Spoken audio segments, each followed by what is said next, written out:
Welcome back, it's Ice Beam, and we're here with another episode of Pokemon Ruby. Last time, we got our journey started, and we got ourselves a Mudkip named Fishbungin. He's got a rash nature, which means he's plus special attack, minus special defense. And some of you viewers might notice that this is not the same Mudkip as in episode 1. And I figure I might as well come clean on this one. I had to restart after episode 1, because I botched another recording and realized it didn't save after this. So I've restarted the whole game, and we technically have a different Pokemon. And honestly, I would prefer if episode 1 never happened. So this is an alternate universe where the game audio is quieter and you can actually hear my voice. And without further ado, let's get straight into Route 102. Hey, that rhymed. And our first opponent is going to be Youngster Calvin. Alright. So yeah, I'm sorry I didn't get an upload on Thursday, guys, so I'm going to get this one up on Friday when I'm recording it. On my usual recording days, I was off at Hershey Park on Saturday, doing my weekend homework on Sunday, and then on Monday and Tuesday I was visiting Virginia Tech for my college visit slash tour slash plug in the place. And I was even trying to get some face cam set up, but since I edit the video and audio together in Windows Movie Maker, what I had in mind wouldn't really work how I thought it would. So we're sticking to this format for now. So you can just imagine what an ugly nerd I am. And with that, we defeated youngster Calvin and his pet Hobbs. And we got a measly $80. That's almost how much Ultimate with the Fighter's Pass costs. Except in this world, there's inflation. Like 100 Poké-Dollars is equal to 1 actual dollar. So he basically just gave us 80 cents. Bug Catcher Rick, our first trainer with multiple Pokemon. And the game is being super screwy, especially in the game audio. Hopefully this doesn't pick up on recording. It probably will and just throw everything out of sync. And isn't that just our favorite thing in the world? I know it's mine. Having my talking and the game's audio be out of sync. Hopefully the viewers can look past that. Honestly, I'm just probably going to turn the game audio down to a point where you guys can't really hear it. And I'll just be kind of talking the whole time. So you guys won't even notice that something's different. And with that, we hit level 9. Let's go. So in this timeline, we have a different Mudkip from the first one, had different encounters, and ooh, there's a Ralts. I normally would consider catching this if this was a normal playthrough, but it's not. We're killing it. And we got critical hits. Yeah, we got a lot of that catching up to where we were at the end of episode 1. I got critical hits on 2 wild Zigzagoons. Well, that was some pointless dialogue. And another wild Pokemon. Wonderful. Wild Wurmple. So I'm just going to be mashing Tackle. I know it's not that good of a move, but it's the best we have. But once we hit level 10, we get Water Gun, and I can spam that instead. And I think we found another person who can just feed us free experience. Again, sorry for the disaster that was last episode, guys. Anyway, we'll just deal with his level 5 Poochyena and vent the frustration of losing 5 episodes. Yeah, I had recorded up through episode 5 before I had to hit the reset. And we hit level 10 and learned Water Gun. So now he's got Tailo. So we're actually going to select and move Water Gun to our first move slot and Tackle to the second. So that way when we're just mashing A, I just select Water Gun instead of Tackle. I don't know how much my key mashing picks up on this recording because I'm using the microphone on my laptop. Hopefully it doesn't pick up too much that it's distracting. Because the mic audio is definitely going to be louder than the game audio in this recording and this overall series. So we got four free berries, two of which heal our Pokemon by 10 HP and two of which heal poison. I'm actually going to equip one of those. I'm just going to give to Fish Bungin. And then I might as well just, like, heal him up to reduce the number of situations in which we might actually need that. Oh yeah, and in this timeline we didn't actually buy any items, so I'm going to do that in the next episode. And here we have the next last, and I made the mistake of hitting that spacebar button. Last Tiana. With a level 4 Zigzagoon that I can probably maybe one-shot with Water Gun. Yeah, let's go. And then she has another level 4 Zigzagoon that will probably also get one shot. Let's... Oh, dude. Oh, we had a little screw up there. Little hiccup in the video game. And we beat her. We beat the little girl's pets, and she gave us money.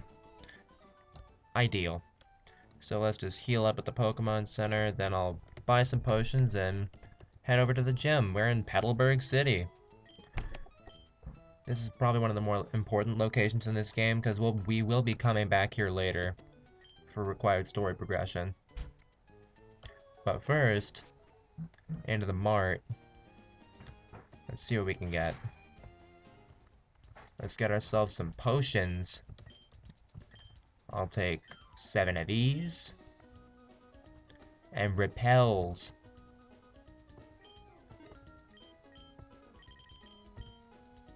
I'll just fill the rest of my inventory with repels, honestly. And these are going to be, the X speed, X attack, and X defend are going to be very important in the future, because they're going to help me beat entire teams that are resistant to Mudkip. Which will happen later in the story, but not yet. Right now, we're just going to go into the gym and meet our dad. I'm surprised you managed to get here by yourself. Oh, I see, you're with your Pokemon. Then I guess you're going to become a trainer like me, Drew. That's great news. I'll be looking forward to it. And then this random kid comes in. I'd like to get a Pokemon, please. You're Wally, right? I'm going to go stay with my relatives in Verdant Turf Town. I thought it would be lonely by myself, so I wanted to take a Pokemon along. But I've never caught a Pokemon before. I don't know how. I see. Drew, you heard that, right? Go with Wally and make sure he safely catches a Pokemon. Wally, here, I'll loan you my Pokemon. Wally received a Zigzagoon. Oh wow, a Pokemon! I'll give you a Pokeball too. Go for it. Wally received a Pokeball. Oh wow, thank you. Drew, would you really come with me? And the world's latest tutorial for catching a Pokemon. After 2 routes where we could have already caught one, then they forcibly show us how to catch one. This is some awful, awful game design. Especially considering that this Ralts right here can be shiny, and when you battle him later, it's not shiny, even if it will not be shiny. And for those who don't know what shiny Pokemon are, there are 1 in 8,192 chances, and they're a different color than normal. So like shiny Ralts would be blue, and it would sparkle as soon as it appeared. And we're having some more audio hiccups. Absolutely wonderful. How do you recall your one Pokemon? I never realized he did that. I'm not allowed to switch out my one Pokemon. And he has a potion for some reason when he has no Pokemon. This whole sequence is just really weird. And then of course, through the power of plot armor, he catches his Ralts in one ball. Without the sparks. Woohoo. We really just wasted an entire minute. Actually, that was like 2 or 3 minutes of just the tutorial for how to catch Pokemon, which we won't be doing. With a few exceptions that we'll get to later. So now he's giving us our objective, which is to beat all the gym leaders, which includes him. Yeah, this gym will be coming back here later once we have 4 badges. A man in pursuit of power. So here we go to Route 104. So let's see what's up on this beach. I know there's a trainer for us to battle somewhere.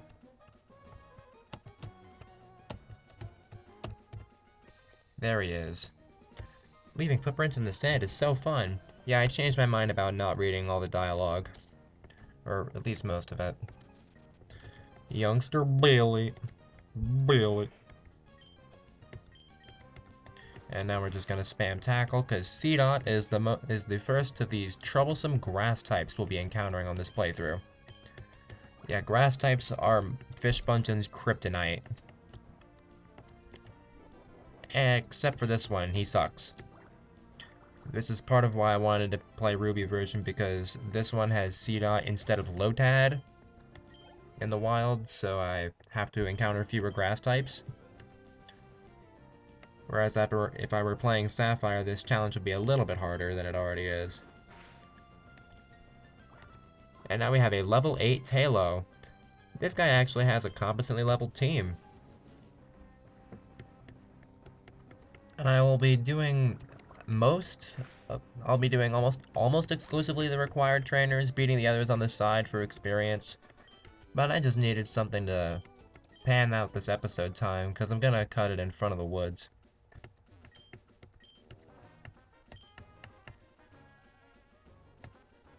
And we're almost to the entrance to the woods. So Mr. Briny is an old sailor who never feared the ancient seas. More berries, woohoo. And 2 more Pecha berries. Could always use more free healing items. And let's do this. Wild encounter, alright. Wingull. Pretty good Pokemon, but of course we're not using it. I did not mean to select Water Gun there, Tackle would have been way better. No, wait. Critical hit. It died anyway. Sweet. So I think we'll end this episode here. So next time we'll be exploring the wonders of the Petalburg Woods. See you guys then. This is Ice Beam, signing out.